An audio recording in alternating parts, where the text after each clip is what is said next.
নমস্কার, আমি দেবজ্যোতি। আমার আজকের সাত সকালের পর্বে আপনাদের সকলকে স্বাগত জানাই। তৃণমূল কংগ্রেসের ভরতপুরের বিধায়ক হুমায়ুন কবিরের রাজনৈতিক ভবিষ্যৎ কী, তা নিয়ে কিন্তু চর্চা চলছে তৃণমূলের অভ্যন্তরে। কারণ বেশ কয়েকদিন ধরে তিনি দলবিরোধী মন্তব্য করছেন, কখনো দলের জেলা সভাপতিকে আক্রমণ করছেন, কখনো তিনি এমন কোনো মন্তব্য করছেন সেখানে রাজ্য প্রশাসনকেও কটাক্ষ করতে তিনি ছাড়ছেন না। এনআপি জেনাপ তৃণমূল কংগ্রেসের পক্ষ থেকে একটা গুরুত্বপূর্ণ স্ট্যান্ড কিন্তু ইতিমধ্যেই নেওয়া হয়েছে। তাকে 3 বার শোকজ করা হয়েছে, 3 বারই তিনি ক্ষমা প্রার্থনা করেছেন। আবার তিনি ফিরে এসে স্বমহিমায় দলের যে ভাবমূর্তি রয়েছে তাকে কালিমালিপ্ত করেছেন। তৃণমূল কংগ্রেস সূত্রের যেটা খবর আমরা পাচ্ছি, তাতে আগামী 2026-এর যে বিধানসভা নির্বাচন হচ্ছে, সেই নির্বাচনে কোনো মতেই ভরতপুরের এই তৃণমূল বিধায়ককে টিকিট দেবে না তৃণমূল কংগ্রেস। তাহলে তার রাজনৈতিক ভবিষ্যৎ কী হবে? তার রাজনৈতিক ভবিষ্যৎ ইতিমধ্যেই তিনি বেশ কিছুটা ঠিক করে ফেলেছেন। গত কয়েকদিন আগে তার একটা বক্তব্য, সেটা থেকেই স্পষ্ট তিনি আগামী দিনে কি করতে চলেছেন। তিনি শুভেন্দু অধিকারীকে তীব্র কটাক্ষ করছেন, কিন্তু ভারতীয় জনতা পার্টির আর এক বিতর্কিত নেতা দিলীপ ঘোষ, যে তৃণমূল কংগ্রেসের কর্মীদের গাড়িতে চাপা ফেলে মেরে দেওয়ার কথা বলছেন, বাড়িতে ঢুকে মারবার কথা বলছেন, বাড়ি থেকে বের করে মারবার কথা বলছেন, তার পাশে দাঁড়াচ্ছেন এই হুমায়ুন কবির। হুমায়ুন কবির এমন একটি বিতর্কিত রাজনৈতিক চরিত্র, কখন কি বলেন, কখন কি করেন তা কিন্তু বোঝার ক্ষমতা তৃণমূল কংগ্রেসের নেই। কারণ প্রতিদিনই দলের ভাবমূর্তিকে তিনি ডুবিয়ে চলেছেন। বারবার তাকে দলের পক্ষ থেকে ক্ষমা করা হচ্ছে, শৃঙ্খলা রক্ষা কমিটি ডেকে ক্ষমা করছেন। রাজ্যের তৃণমূল কংগ্রেসের যে দায়িত্বে রয়েছেন তারা ডাকছেন, সুব্রত বক্সির কাছে যাচ্ছেন। দলের সর্বভারতীয় সাধারণ সম্পাদক অভিষেক বন্দ্যোপাধ্যায় তাকে একটা দারুণ টাইট দিয়েছিলেন। তারপরে বেশ কয়েক বছর ধরে তিনি চুপ ছিলেন। হঠাৎ করে গত 1 মাস ধরে তার আবার রাজনৈতিক বেশ কিছু বিতর্ক দানা বেঁধেছে তার কথাতেই। তাতেই তিনি কি শুভেন্দু অধিকারীর বিরুদ্ধে হলেও দিলীপ ঘোষের পক্ষে তিনি যে রয়েছেন তা কিন্তু তার বক্তব্য থেকে স্পষ্ট। তাহলে কি তিনি বুঝতে পেরেছেন 26-এ তার নির্বাচনে টিকিট পাওয়া দায় হবে? তাই কি তিনি দিলীপ ঘোষের এত সুনাম করছেন? তিনি ভুলে গেছেন যে অর্জুন সিংয়ের কথা। অর্জুন সিং তিনি তৃণমূল কংগ্রেসে ফিরেছিলেন, ভেবেছিলেন তাকে 24-এর লোকসভায় টিকিট দেওয়া হবে।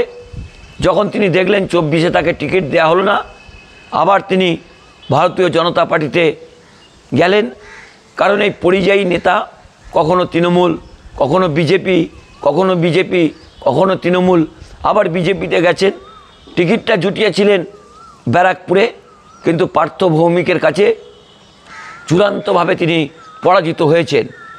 এই হুমায়ুন কবিরের অবস্থা কিন্তু একই রকমভাবে 2026-এর নির্বাচনে টিকিট না জুটলে তিনি এখন নতুন রাজনৈতিক প্রভু করেছেন দিলীপ ঘোষকে, তার হাতে পায়ে ধরে হয়তো টিকিটটা জুটিয়ে নেবেন।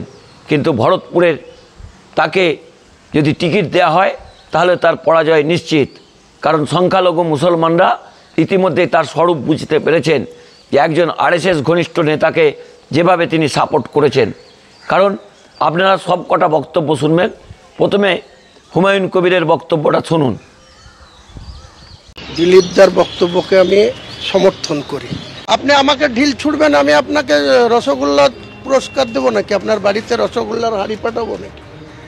তো দিলীপ ঘোষকে যদি রাস্তায় কেউ হেনস্থা করে, তাকে যদি পদে পদে, ও কি করতে গিয়েছিল? আমি যা দেখেছি ওর এমপি ছিল, সেই এমপির অ্যালটমেন্টের টাকার একটা কোনো রাস্তা না কোনো কিছু উদ্বোধন করতে গিয়েছিল। তা সেটাতে বাধা দেওয়ার তো কোনো দরকার নেই। আপনারা হুমায়ুন কবিরের বক্তব্য শুনলেন। তিনি শুভেন্দু অধিকারীকে তীব্র আক্রমণ করছেন, অর্থাৎ নব বিজেপির নেতাকে তিনি আক্রমণ করছেন। কিন্তু তার রাজনৈতিকভাবে যেভাবে তিনি দিলীপ ঘোষকে সমর্থন করছেন, যেখানে দলের নেতাদের আক্রমণ করতে যাচ্ছেন দিলীপ ঘোষ, যখন দলের নেতারা তার বিরুদ্ধে মন্তব্য করছেন তখন তার পাশে তিনি দাঁড়াচ্ছেন, তা নিয়েই কিন্তু রাজনৈতিক চর্চা শুরু হচ্ছে। তাহলে কি যদি তৃণমূল কংগ্রেসের টিকিট তার না জোটে, তাহলে কি তিনি তার নতুন যে রাজনৈতিক গুরু করেছেন দিলীপ ঘোষ, সেই দিলীপ ঘোষের হাত ধরে তিনি ভারতীয় জনতা পার্টিতে ফিরবেন এবং ভরতপুর থেকে লড়বেন? সেই ইঙ্গিত কিন্তু দিলীপ ঘোষের কথাতেও পাওয়া যাচ্ছে। দিলীপ ঘোষ তাকে বলছেন যে তিনি নাকি তার পুরনো বন্ধু, সেই পুরনো বন্ধুকে কতটা তিনি আঁকড়ে ধরে ভারতীয় জনতা পার্টিতে আনতে পারবেন তা কিন্তু একটা প্রশ্ন উঠছে। দিলীপ ঘোষ কী বলেছেন সেই বক্তব্যটা আপনারা শুনুন, তাহলে বুঝতে পারবেন যে আমি যে বক্তব্য রাখছি তাতে দিলীপ ঘোষ এবং হুমায়ুন কবিরের বক্তব্যের কতটা মিল রয়েছে। আর হুমায়ুন কবিরের সঙ্গে আমার বন্ধুত্ব ছিল তখন, এখনও আছে। আমাকে গালাগালি দিয়ে আর প্রশংসা করুন তার জন্য কিছু যায় আসে না। আপনারা হুমায়ুন কবিরের বক্তব্যও শুনেছেন, দিলীপ ঘোষের বক্তব্যও শুনেছেন। রাজনৈতিকভাবে একে অপরের কতটা কাছাকাছি পৌঁছেছে তা কিন্তু দিনের আলোর মতো স্পষ্ট হচ্ছে। তাহলে হুমায়ুন কবিরের রাজনৈতিক ভবিষ্যৎ কী?